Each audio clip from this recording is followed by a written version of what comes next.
Bettor Sports Betting is your home for picks, props, and futures for tonight's action. Bettor Sports Betting wants to know what picks you're playing tonight. Tell us in the live chat on YouTube, Twitter, and the Bettor Sports Network app. This is Bettor Sports Betting with Fantasy Alarm's Dan Servodidio. What is going on, everyone? Welcome into the Bettor Sports Betting Show on Bettor Sports Network and Fantasy Alarm YouTube. Here on a Wednesday afternoon, talking some NFL Week 10 odds and early leans with Howard Bender here with me. I am Dan Servodidio, as always. Got some college basketball bets that I'll be handing out. Had a couple of winners yesterday, so feeling pretty good about that. But yeah, we got Week 10 to break down. Howard, how you doing, man? I'm doing well, Servo. There's some sort of a bug going around here. I know I've got something. I know you've got something, and yet look at us plowing through, making sure that we get everybody the stuff that they need. So I'm doing real well. If you guys are watching on our YouTube page, hit that like and subscribe button, please, please, please. We implore you to do that. And you know what? Listen, we're helping you win some money there at the same time. So I'm rocking and ready, dude. We've got some very interesting stuff coming up. Well, Thursday night football tomorrow night. Justin Fields just ruled out for that game, so Tyson Bagent getting the start. I have a sneaking suspicion that this could actually be a little bit of an intriguing game for Thursday, in the sense that, like, it's not like you. All right, think back to Monday. You remember how bad that Jet Charger game was? Like, there's zero chance. If it wasn't for the Bender cast, I would have been watching like Jeopardy and Wheel of Fortune with my wife at midway through the first quarter. So I look at now this matchup here, and you've got Bryce Young and Adam Thielen and Jonathan Mingo, like that crew going up against a really bad Bears run pass defense. Their run defense is solid. They added Montez Sweat, so their pass rush is good. Get a nice quick release out of Bryce Young. Their corners are terrible. So you've got that on that side. Tyson Bagent has actually looked really good. They've got a healthy backfield now. Khalil Herbert, he might be listed as questionable, but he was back at practice, so we're looking like he could be activated off of IR and start this game. You got Deonta Foreman, Roshan Johnson, and you can run on Carolina. You can easily run on Carolina, so we expect them to do that. And then, for the same token, you've got, Tyson Bagent, who's been slinging the rock to, our good friend Cole Kmet on the regular here. So super interesting game. Right now it's at, I think it's at 3.5. Bears favored by 3.5. I'm leaning taking the Carolina Panthers with the points, because I just think that this is a close enough game for that. 38.5 over under. I might sneak in on the over in this one, Servo. Well, taking overs in primetime games has been a little risky. We got a DJ Moore revenge game too for this. How about that? Maybe some DJ Moore props coming up on tomorrow's show when we preview that. I already know I am taking. I'm not sure if it's gonna be receptions, yards, maybe both, but I'm taking some Adam Thielen props for tomorrow against that bad Bears defense, pass defense, because you mentioned they're pretty good against the run. They improved their run defense with that Sweat addition, but against the pass they are still rough. So. And a little, well, wasn't it the Bears pick that they traded to the Panthers to get, maybe it was in that DJ Moore trade to get for the Panthers to draft Bryce Young. Yeah. Oh, this whole thing is like, this is Bryce Young against the team he could have been playing for. Yeah. Right. So like, I do feel like, and again, maybe I'm just being a little bit more bullish on it, but again, I just think both defenses are bad enough that you're going to see some points scored in this one. I genuinely believe that we could see some points. So I'm going to take the over on the 38.5 on that. Right now I'm taking the Panthers plus 3.5. I think that hook is what's going to do it right for us, Servo. Yeah, I know the Panthers are bad, but I feel like the Bears don't deserve to be more than 3-point favorites against anybody right now. So I'd lean to Carolina too, getting the 3.5, as long as you can get that hook too. All right, how about Sunday's games? So that's Thursday night football. Sunday, we got a lot of tight matchups here, and I usually like to go with all right, what's the tightest spread? What are the biggest spreads? The tightest spreads, a lot of them are 1 point games, 1.5 point spreads. Let's start with the Germany game though, because that Sunday morning game, I don't know if you're going to get up early to watch this one like you did last week. It's not exactly Dolphins. Chiefs here. I'm up early every Sunday anyway. You'll be cooking those brats, right, with a beer. Well, no, I'm not going to be. There's no buffet this week, right? This week is just it's all business, no screwing around. Get the work done. I've got the show on Sirius XM at 10 a.m. Eastern anyway, so that game's going to be going. But yeah, let's throw that graphic back up here, Servo. You want me to just take you through each one of these different spreads, or you want to chime in also? I'll chime in here and there, but yeah, let's start with Chiefs or Colts Patriots here. Colts 1.5 point favorites again in Germany. 43.5 is the over under. Any leans for this one? The German spread, as we like to call this one here. Right? I mean, what else are you going to call it? It's kind of funny. I think that what I'd like to see is I just want to see the Colts win this game. I want to see Jonathan Taylor run hard. I want to see Minshew hit Pittman. I hope that Josh Downs plays. I'm not enamored with this. It's going to be a no bet for me on the point spread itself, but I'm actually looking at the under in this one here. 43.5 against these two teams. It just I know that Ramondre Stevenson's going to be able to run on the Colts, but I don't think that Mac Jones is going to be able to pass. Even as bad as that secondary can be, I just don't think that he's going to be able to be successful against them. So I'm leaning on the under in this one. At 43.5. So that's my lean for the German spread. I'd lean to the under too, because I don't know if people realize the Colts, every game this year, they've scored at least 20 points, which is kind of surprising. The fact that they've had Minshew in there for a lot of those games. But they have been, their other games have been hitting the overs a lot, but I feel like that trend's going to start going in the other direction. And their offense is going to see a little regression, especially against the Patriots. As bad as they are offensively, their defense is still, a top tier unit for the most part. So, and we know Mac Jones is bad. So I think I'd lean on the under as well for that. Yeah. The tightest spread here, Titans Bucks. This is kind of an interesting game, Servo. Yeah. I'll say it right off the bat. I'm looking at the over on the 38 points. Okay. Will Levis wants to sling the rock. Okay. That, yes, they have great corners in Tampa Bay in Carlton Davis and Jamel Dean. Both guys are rock solid. And so they're going to be, obviously occupied by DeAndre Hopkins and Treylon Burks and Nick Westbrook-Akine. Oh, maybe not with Nick Westbrook-Akine. So maybe that's where, we start seeing Will Levis get, a little funky with the slot receiver, Chiga Okonkwo. Bucks have been vulnerable in the middle. Their whole defense, it just funnels everything into the middle of the field where they're vulnerable. You don't want to hit them on the outside.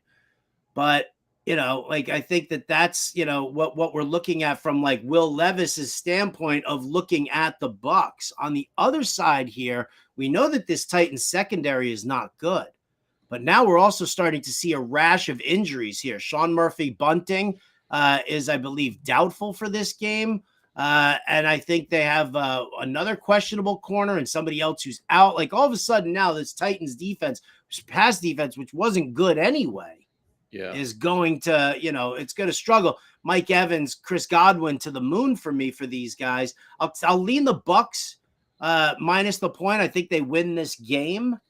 So, but I like the over on this one here as well. It's going to be very hard for Derrick Henry to be running against Vita Vea in the middle of that defensive line there. So I think that's going to cause some problems for Tennessee, but that's going to be Will Levis, taking off and doing it himself. Yeah. I'm very curious to see what his rushing yards prop is going to be for this game. Okay. Yeah, I mean, listen, we just saw the Bucks play in a 39-37 game against the Texans last week. CJ Stroud just was throwing it all over, 5 touchdowns for him, almost 500 passing yards.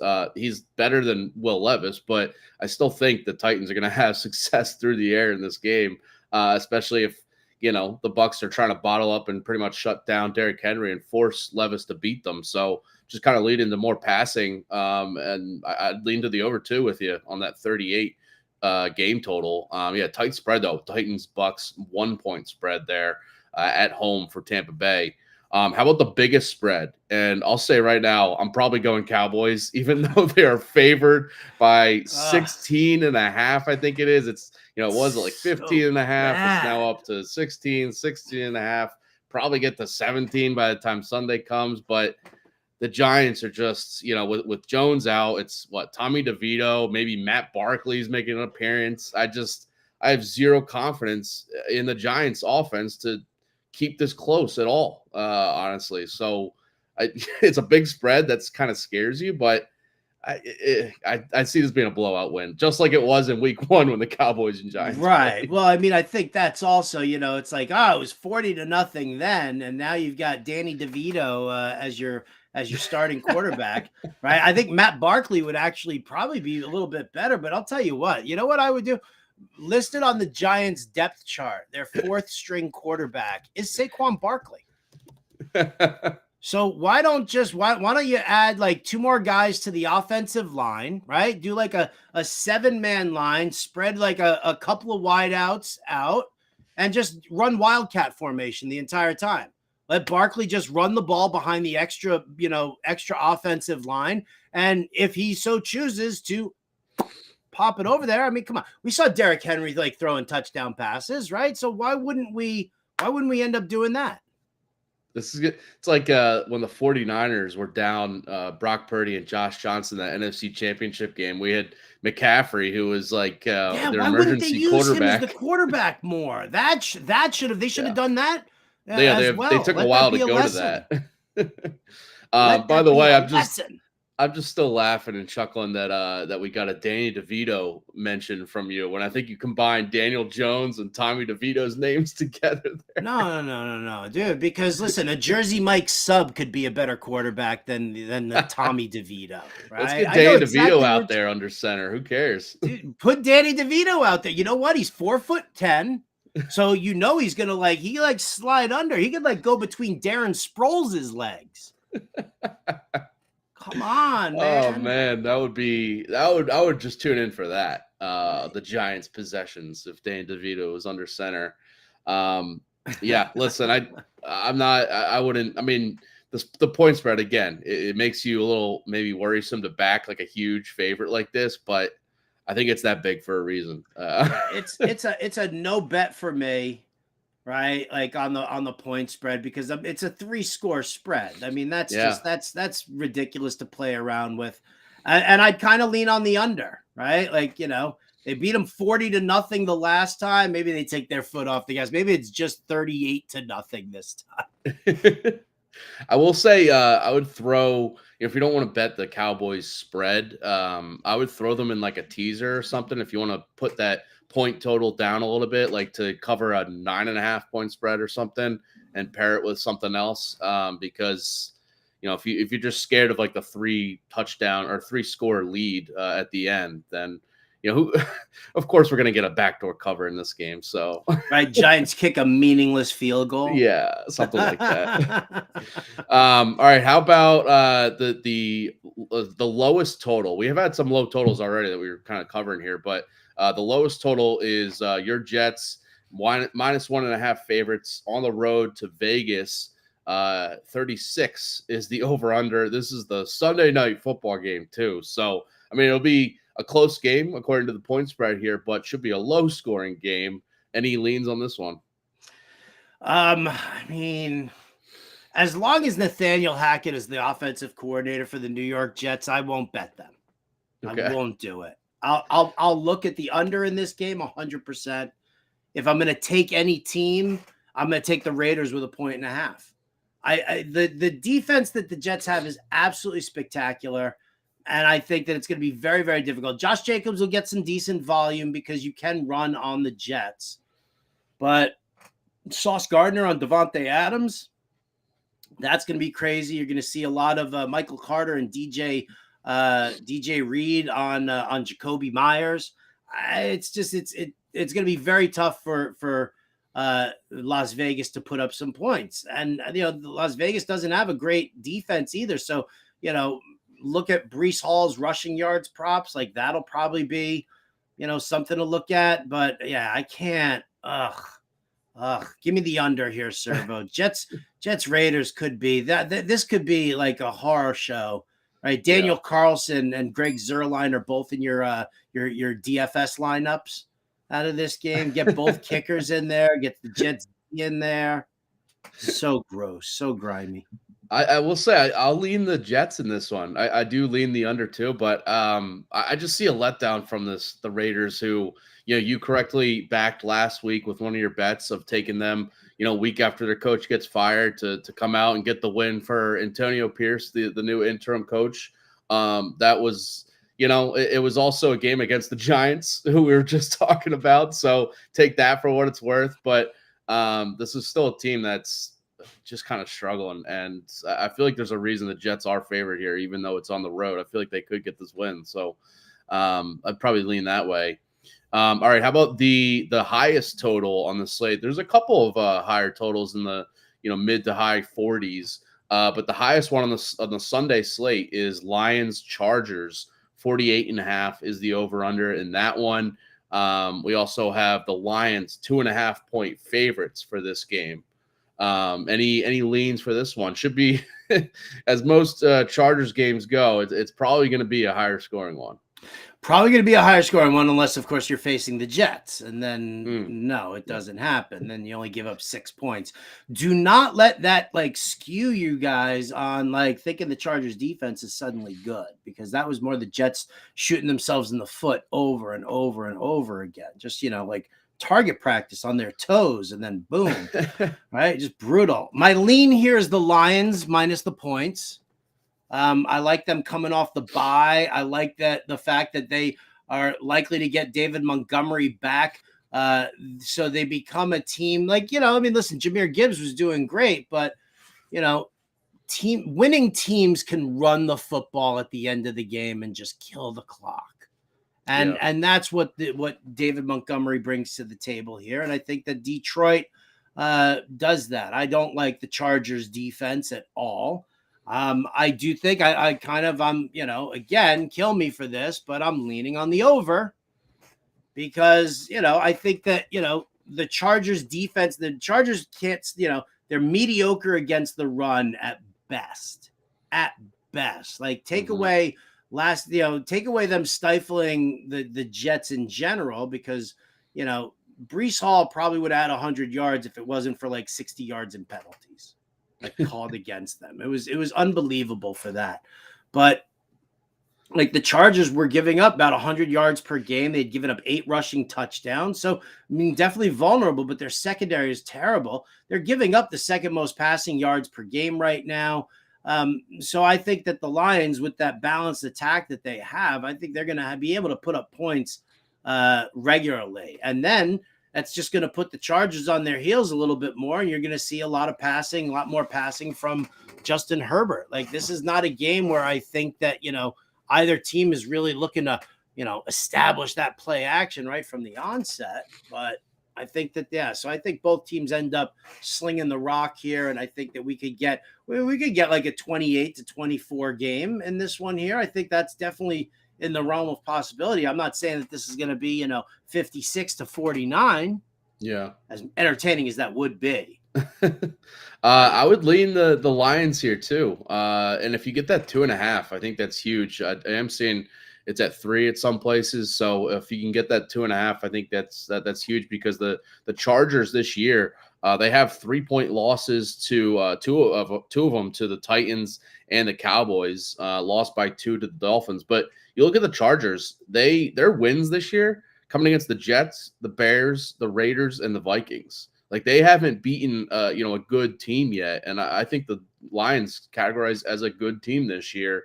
They've lost by again against the Cowboys, but they lost to the Chiefs and they played them. The Dolphins, the Titans are kind of a 500 team, but when they've played better teams, the Chargers have not really played up to speed there. Even on the road here, I think I would lean to the Lions. Just especially as you mentioned, getting Montgomery back. I think him and Gibbs in this backfield is going to be really good now that Gibbs is had some good games now and he's playing a lot more confidence. Like just going back and forth between them, kind of like the thunder and lightning of the Lions backfield. It's going to be really good. So yeah, I'd probably lean to the over too, but yeah, definitely on the Lions side there. So that's Sunday's games. Should be a fun week 10. Again, Friday's show, me and Howard will be giving out some of our definite picks, our definite bets, player props for all these Sunday games. So come back then. Gotta shout out just all the content we have on Fantasy Alarm, by the way, because we got NBA, we got NHL. I'm diving into college basketball. We got obviously NFL. Just all these DFS playbooks that we have, all the betting picks that we have. Iggy Gilbert killing it in NBA, Josh Wagner with NHL. College football this weekend. I'll be giving out some bets and some DFS advice. But if you haven't already, go over to fantasyalarm.com and get the All-Pro subscription. You can scan that QR code right on the screen there. Use promo code WIN. Less than $16 a month. This pays back if you again, we say it all the time, but if you win a few bets, you win some DFS contests, you're making this back. So it's definitely worth it. Jump in the Discord. I know with college basketball season starting up, there's always like late injury news, late lineup changes that you're going to want to be in the Discord for some of that. And that goes for all the sports. So you get access to the Discord with this All-Pro subscription right now. Speaking of college, I got to hand out a couple college basketball bets. I bet your Duke game. I didn't bet the North Carolina game. We were talking about that. I bet your Duke game, right? Duke laying like 18.5 points. That was they won by like 30 something. Boom, boom, boom, boom. Yeah, that one, the Radford barely covered against North Carolina, so that one cashed. Last night I had I gave the over in that Baylor Auburn game, and it's a high scoring game, so that hit the over. We cashed on that. I barely missed though last night on I forget. Oh, UNC Asheville was playing Michigan, and it was a bigger win for Michigan than I thought. I took the points with UNC Asheville, but still bouncing back here, having a good start to the year. Only 2 days in, but night 3 for college basketball. There's nothing better than just freaking playing with house money at this point. Start off the season strong. Right. And then once all of a sudden, that's the thing, you start off the season strong, it's because you have a working knowledge of the game, and you have a working knowledge of what these teams are all about, especially given the levels of competition against each other. Right. You were talking about that on Monday's show where you had, Duke going up against, I don't even remember who'd they beat? They that night, Dartmouth. Dartmouth, yeah. So it was Duke, Dartmouth, and then there was Radford against UNC. So the programs there. You're able to take advantage of certain things that about the game, and then when all of a sudden, then the coaches start making their defensive adjustments and injuries happen and stuff like that. You're you're already ahead. So I love it, man, and thank you. You're welcome. I will say, by the way, I have I'm running with a Google Doc just to track all my bets for you guys. Be transparent, that sort of thing. But also because I've been locking in some bets the night before because there's a lot of overnight line movement with some of these, and I like getting the best lines. I'll still on this show, I'll still break down the current lines and all that, but probably still lean with my bet, but I just like getting the best lines possible. And the night before, when these spreads and these lines come out, is a great time to get some value. So if you haven't checked out, check out the Google Doc here and there if I throw any picks in there. But all right, tonight, small slate, not a ton of good games or top teams in action, but I think I got 2 picks that I'll throw out there. One is Syracuse against Kansas. Syracuse, obviously. Yes. both New York teams here. And I'm going with the over in this one. Got it at 148.5. It's up to about 150, 151. Still like the over. I just think this is going to be a high-scoring game. Syracuse. So if you're a fan of college basketball, under Jim Boeheim, they ran that 2-3 zone defense like none other. I mean, no other team ran it as much as they did, and they really stuck to it instead of like going man-to-man. Jim Boeheim's out from Syracuse. They got another head coach, and they've switched their defense to a man-to-man defense this year. And I think this switch, it's huge for the players that were returning, which a lot of their core guys are from last year's team, just to switch that mindset to go from man-to-man, go from zone to man-to-man. And I think it's going to take a few games to really adjust the defensive thinking. It's going to be, maybe a little less efficient defensively, guys getting open on screens and that sort of thing, because I think this is going to take some time to adjust. We saw this in Syracuse's season opener. They played on Monday and gave up 72 points to New Hampshire. 83-72 final was that one. Went over, this total went over their total for that game. It was a faster, higher paced game, which on offense, Syracuse is liking and trying to play quick with their two really good guards, Judah Mintz and JJ Starling, just combining to be one of the better backcourts in the ACC this year. And I think between that and the defense just kind of giving up a little bit more points than you might think, even to a bad team like New Hampshire, Canisius is not a good team either, but they are rated actually higher than New Hampshire, who Syracuse just played, and again, gave up 72 points in that one. So Syracuse is going to control this game with it being higher scoring, faster pace, because they are the better team. But I just think it's going to lead to a lot of buckets on both ends of the floor. So give me the over in that Syracuse game. And then tonight, I'm going with an under. I'll go on the flip side in Arizona State and Mississippi State. This is going to be a really good non-conference game right off the bat. As I mentioned when you were on the show with me, Howard, a lot of these top teams, these power conference teams are playing like cupcake matchups in their first couple games. But these teams, have a really good, Pac-12 against ACC matchup here. And it's a neutral court too. They're playing in Chicago. But both teams are, going to be fighting for like the bubble spots come the NCAA tournament. And this game is a huge, I think, resume booster for both teams if they want to make the tournament this year. It's going to look good on their resumes, having like a neutral court win over another power conference team. So that whole vibe and just kind of like understanding of that situation just points me to the under, because I think both teams are going to come out defensively strong and really want to limit both ends and keep it lower scoring so that they don't get either team gets blown out or has to overcome a big deficit.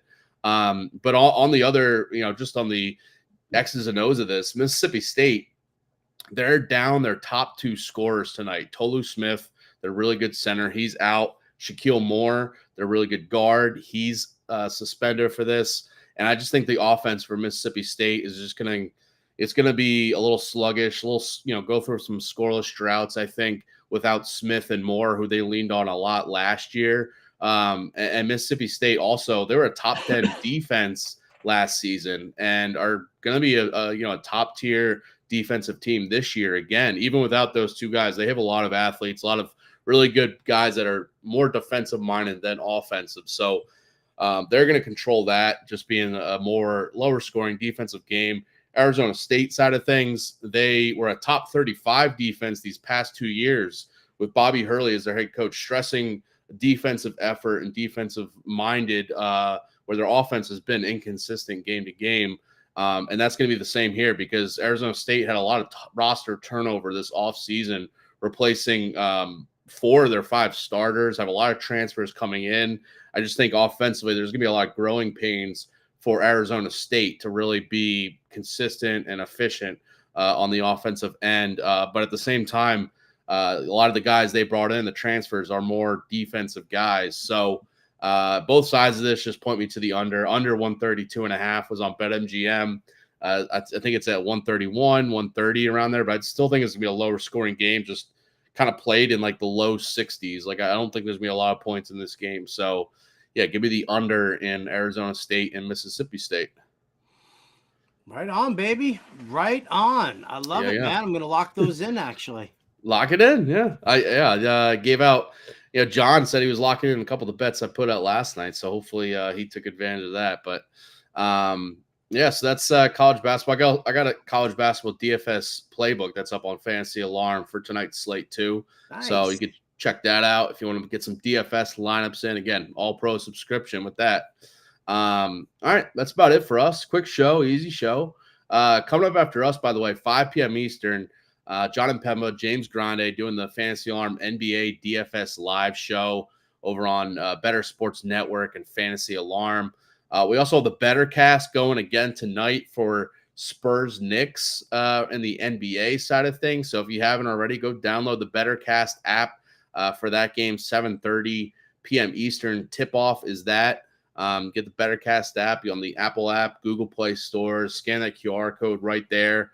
Must be at least 18 years old, but it's free to play. No purchase subscription necessary. Just answer some real questions, win some cool prizes, all that good stuff over on the Bettor Cast app. So that's all tonight. We'll be back tomorrow, Thursday night football picks, college football picks for myself, NBA bets from James Grande. We'll have it all for you on tomorrow's Bettor Sports Betting show. That's about it for us. Howard, awesome as always. I'll catch you on Friday's show, giving some NFL bets out. But have a good night, and we'll see you guys later. Bettor Sports Betting on the Bettor Sports Network.